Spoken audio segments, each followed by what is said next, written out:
My guest again is Blaise Alleyne, and he is with the Center for Canadian Center for Bioethical Reform and the Eastern Outreach Director out of Toronto. And we're talking about the theory of change.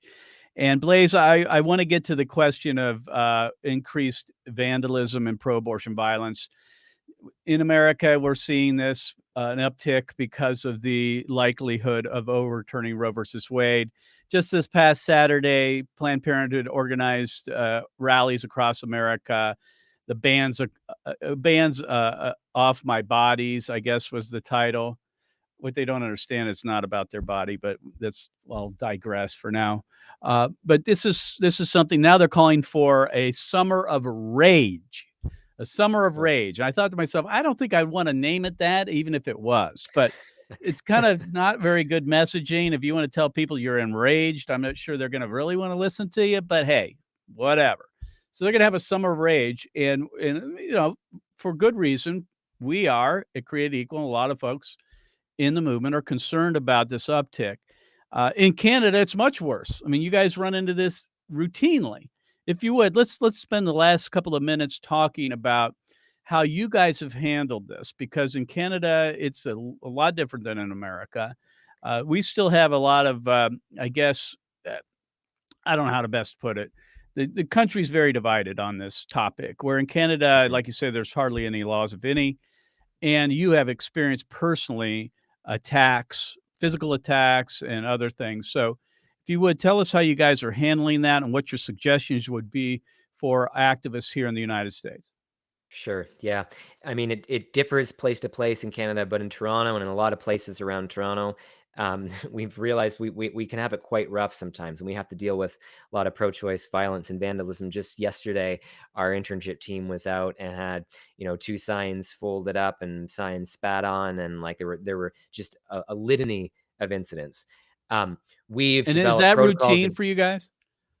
Pretty much? Yesterday was higher than the routine, but it's routine that we need to prepare for that kind of thing, right? Like, Gotcha. and I ran the numbers a couple of years ago. In about 200 hours of activism, we had a few dozen incidents, like police reports and criminal offenses. So it's not like it's happening every minute or every hour, but it's happening often enough that we need to be ready for it. And those numbers were on the rise. So I think the two main things that we do are around de-escalation and hard apologetics and trying to defuse Mhm. situations. But then insofar as people break the law anyways, pursuing things to the fullest extent of the law, right? So on the de-escalation side, it's just training all our people to stay calm, people over property. We Right. film, we don't escalate, we warn and remind people. And that often prevents things from getting worse, or, Mhm. makes people think about what they're doing twice.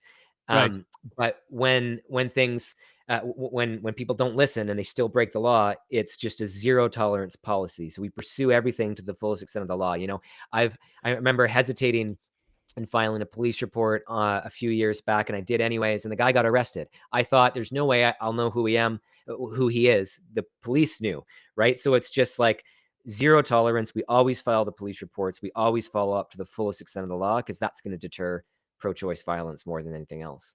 Yeah, and we've been really drilling down on this lately. We've been seeing this uptick over the last several years here in America, and now with Roe being overturned, more than likely it's going to increase. De-escalation is really it's something that it's not something you're born with. It's something you got to learn on how to Yeah. keep the conversations from getting out of hand, how to try to keep the volume down. All kinds of different things go into that. And I just want to exhort our listeners and viewers: if you're a pro-life activist and you need tips on this stuff, you need to talk to Blaise. And if you want to do that, go to endthekilling.ca, because in Canada they've dealt with this a lot. In America, we have too, but not on the scale that they have. You can learn some practical tips to keep your team, yourself, and your team safe.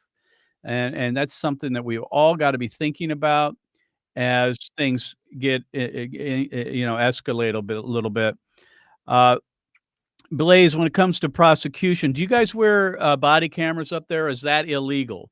I'm curious. It's not illegal. We always film. We don't have cameras on every single person, but we always have the Okay. whole team on cameras with Right. 1 or 2 cameras running. We started to use more and more GoPros. I can tell you, people, if you are at an abortion clinic and you can afford a GoPro, you gotta wear them or some kind of cameras you gotta be running all times, because a crime that is committed without video evidence is a crime that's not gonna be prosecuted probably more than likely, and we've seen that unfortunately happen here in the US.